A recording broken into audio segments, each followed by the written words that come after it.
Hello, listening friends. नमस्कार श्रोता मित्रों, We are delighted that you tuned in to listen to this program. हमें खुशी है कि आप इस कार्यक्रम को सुनने के लिए उपस्थित हैं। It is our desire and prayer that you are encouraged through these messages ये हमारी इच्छा और प्रार्थना है कि आप इन संदेशों के द्वारा प्रोत्साहित हों and that you will lift up your eyes to the Lord, और आप अपनी आंखें प्रभु की ओर उठाएं, because I know He wants to encourage you tonight. क्योंकि मैं जानता हूं कि वो आज रात आपको प्रोत्साहित करना चाहता है। And today we're going to begin a new series of messages. और आज हम संदेशों की एक नई श्रृंखला शुरू करने जा रहे हैं। We entitled it, Who is your real enemy? हमने इसका शीर्षक दिया है कि आपका असली शत्रु कौन है। We want you to know who is the real enemy in life. हम चाहते हैं कि आप जान लें कि जीवन में असली शत्रु कौन है। There are some people who have fights in the home and they think their spouse is the enemy. कुछ लोगों के घरों में लड़ाइयां होती हैं और वो सोचते हैं कि उनकी पत्नी उनकी असली शत्रु है, Or some colleague at work who's an enemy. या काम पर कुछ सहकर्मी वो शत्रु हैं।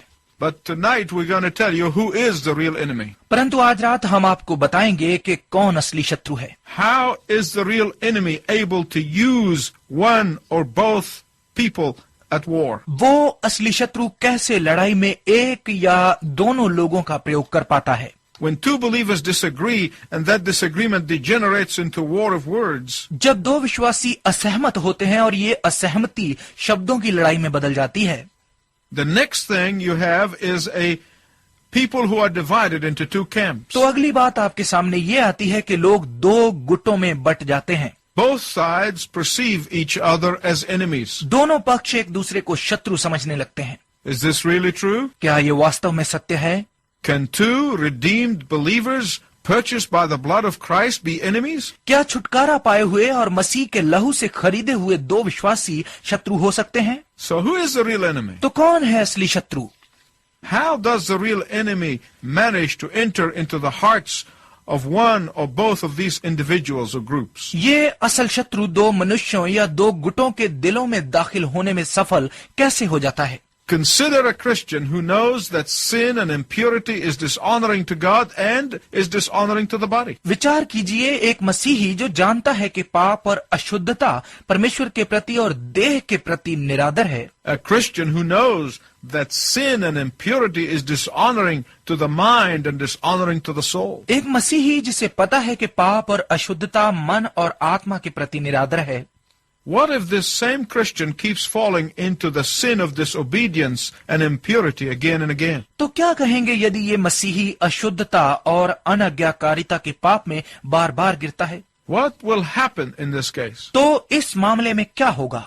Eventually he or she will begin rationalizing and blaming the circumstances and blaming others. परिणाम स्वरूप वो कारण प्रस्तुत करना और परिस्थितियों और दूसरों पर दोष लगाना शुरू कर देगा या देगी। What is happening here? यह क्या हो रहा है? What is that person doing to allow the enemy into his or her life? ये व्यक्ति क्या कर रहा है या क्या कर रही है जिससे शैतान को उसके जीवन में आने की अनुमति मिल जाएगी And cause defeat in their life. और उनके जीवन में पराजय लाएगा? Sometimes the same thing happens in the church. कई बार यही बात कलीसिया में होती है। Church that is active and vibrant. वो कलीसिया जो सक्रिय और जोशीली है। Satan uses someone to come in and try to change the direction. शैतान किसी का प्रयोग करता है कि वो अंदर घुसे और दिशा बदलने का प्रयत्न करे। And eventually they will do good works but stop preaching the gospel. और फलस्वरूप वो अच्छे काम करेंगे लेकिन सुसमाचार का प्रचार बंद कर देंगे। It doesn't matter what they say or what their suggestions are. इसका कोई अर्थ नहीं है कि वो क्या कहते हैं या क्या सुझाव देते हैं। The point is this. विषय ये है, Their suggestions move that vibrant church out of the will of God. उनके सुझाव उस जोशीली कलीसिया को परमेश्वर की इच्छा से बाहर कर देते हैं। And soon a few of detractors will gather more detractors around them. और जल्द ही थोड़े से आलोचक अपने साथ और आलोचकों को एकत्र कर लेंगे। Eventually, within a short period of time, that vibrant church becomes spiritually dead. परिणाम स्वरूप थोड़े से समय में ही वो जोशीली कलीसिया आत्मिक रूप से मृत हो जाती है।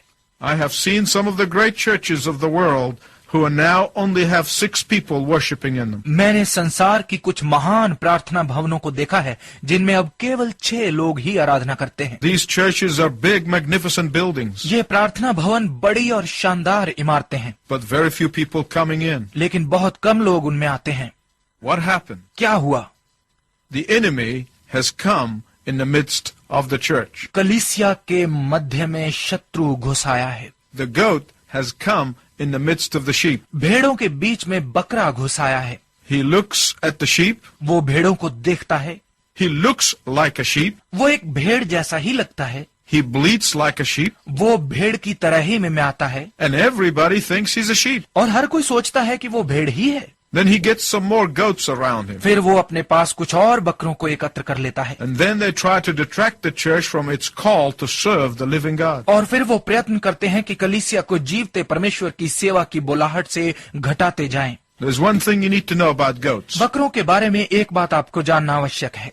They are either change their nature and become sheep, या तो वो अपना स्वभाव बदलकर भेड़ बन जाएंगे or they will cause problems. या फिर वो समस्याएं पैदा करेंगे। The Apostle Paul talks to the Ephesian elders in Acts chapter 20. The Apostle Paul talks to the Ephesian elders in Acts chapter 20. प्रेरित पौलुस प्रेरितों के काम 20 अध्याय में इफिसी अगुओं से बात करता है। He did not tell them to worry about those outside of the church, उसने उन्हें कलीसिया से बाहर के लोगों से चिंतित होने के लिए नहीं कहा, but to be concerned about those who are inside. परंतु उनके बारे में चिंता करें जो अंदर हैं। Paul said to them, पौलुस ने उनसे कहा, what you should be concerned about तुम्हें जिस विषय में चिंतित होना चाहिए are the wolves that are going to rise from within the church to devour and destroy the church. वो हैं भेड़िए जो कलीसिया में से ही उठेंगे कि वो कलीसिया को निगल जाएं और नाश करें। Who is the enemy of God's work? परमेश्वर के कार्य का शत्रु कौन है? Who is working within these individuals? इन मनुष्यों में कौन काम कर रहा है? Who is the one who really wants to destroy the work of God? वास्तव में कौन है जो परमेश्वर के काम को बर्बाद करना चाहता है? Today I want to tell you about him आज मैं आपको उसके विषय में बताना चाहता हूँ, because I want you to know the real enemy. क्योंकि मैं चाहता हूँ कि आप असली शत्रु को जान लें। The average Christian is oblivious to the invisible war that is taking place right now. एक औसत मसीही इस वक्त चल रहे इस अदृश्य युद्ध को भूला हुआ है। The average Christian is unaware that whether we like it or not, we are in a state of spiritual warfare. चाहे ये हमें अच्छा लगे या ना लगे कि एक औसत मसीही इस बात से बेखबर है कि हम आत्मिक युद्ध की स्थिति में हैं। The average Christian does not know how to fight Satan, let alone win over him and defeat him. एक औसत मसीही को ये तक नहीं पता है कि शैतान से कैसे लड़े, उस पर विजय पाने या उसको पराजित करने की तो बात ही छोड़ दीजिए। Consequently, the cunning enemy uses Christians to fight one another. नतीजतन चालाक शत्रु मसीहियों का प्रयोग करता है कि वो एक दूसरे से लड़ें। He uses believers as his emissaries to do his bidding in order to destroy the work of God. वो परमेश्वर के कार्य को बर्बाद करने की बोली लगाने के लिए विश्वासियों को अपने संदेशवाहक के रूप में इस्तेमाल करता है। You say, how come? आप कहते हैं वो कैसे? How come the enemy can get into a believer and uses him to destroy the work of God? कैसे शत्रु एक विश्वासी में आ सकता है और उसका प्रयोग परमेश्वर का कार्य बर्बाद करने के लिए कर सकता है? When a person becomes a believer in the Lord Jesus Christ, जब एक व्यक्ति प्रभु यीशु मसीह में विश्वासी बनता है, when you come and surrender your life to the Lordship of Jesus Christ, जब आप आकर अपना जीवन यीशु मसीह की प्रभुता के अधीन कर देते हैं, when you come and say yes to Jesus and there is no other salvation except through Jesus, जब आप आकर यीशु को हाँ कहते हैं और कहते हैं कि यीशु के बिना कहीं और से उद्धार नहीं है, you have moved from darkness to light. तो आप अंधकार से ज्योति में आ जाते हैं। You are saved from eternal damnation. आप अनंत विनाश से बच जाते हैं। I want you to imagine your Christian life like a house. मैं चाहता हूं कि आप अपने मसीही जीवन की कल्पना एक घर के रूप में करें। In your soul, or there are many doors. आपके आत्मा में बहुत सारे दरवाजे हैं। You have come and you surrendered your life to the Lord Jesus Christ, आप आए और अपना जीवन प्रभु यीशु मसीह के अधीन कर दिया, but not all the doors in that house of your soul have been closed to Satan. लेकिन शैतान के लिए आपके आत्मा के सभी दरवाजे बंद नहीं हुए। Some of these doors are not bolted. इन दरवाजों में से कुछ में ताला नहीं लगा। Satan comes in and he pushes on the door. शैतान आता है और दरवाजे को धकेलता है, And once he finds an opening, he goes in. और एक बार जब वो खुला पाता है तो वो अंदर चला जाता है।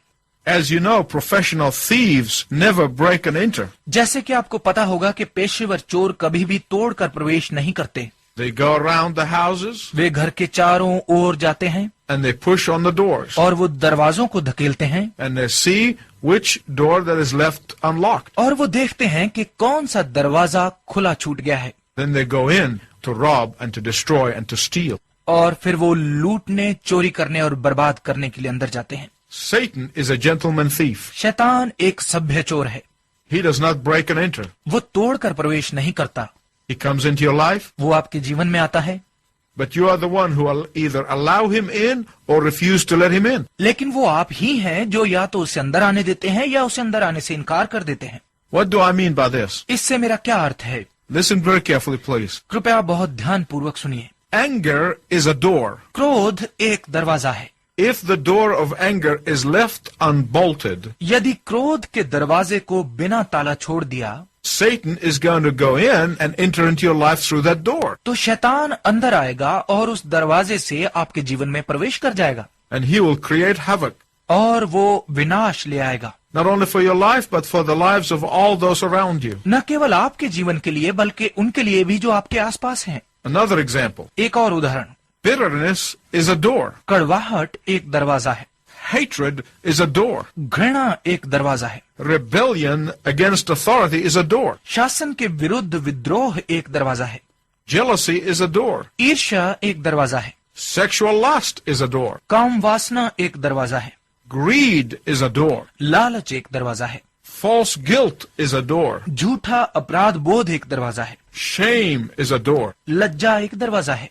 These doors, if they are not daily bolted and locked up in Satan's face, ये दरवाजे यदि इन पर प्रतिदिन ताले लगाकर शैतान के मुंह पर ताला नहीं लगाया जाता they will give your enemy access into your very soul. तो ये आपके शत्रु को बिल्कुल आपके आत्मा में प्रवेश करने का रास्ता दे देंगे। So what is the first step toward defeating your enemy? तो अपने शत्रु को पराजित करने के लिए पहला कदम क्या है?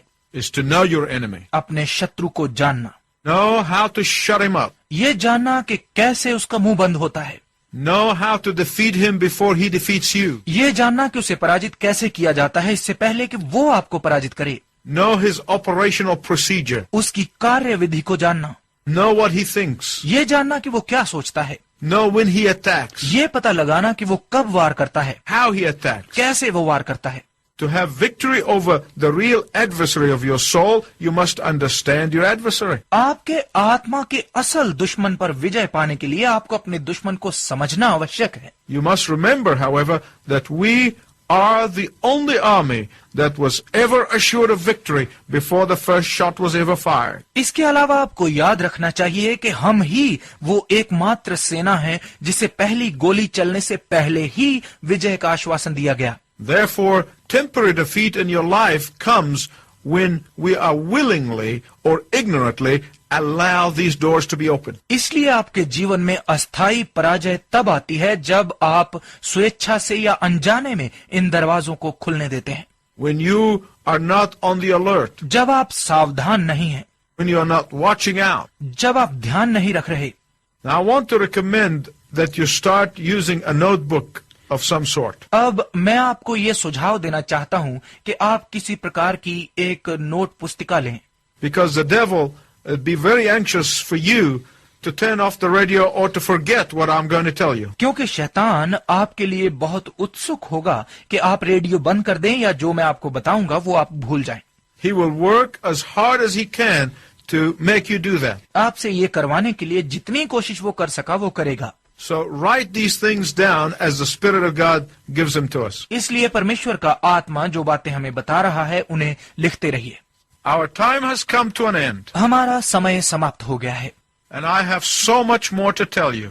और आपको बताने के लिए मेरे पास और बहुत कुछ है। I hope you tune in the next time so you can hear the rest of this. मुझे आशा है कि आप अगली बार भी शामिल होंगे ताकि इसका शेष भी सुन सकें। Until then, I wish you God's richest blessings. तब तक मैं आपके लिए परमेश्वर की उत्तम आशीषों की कामना करता हूँ।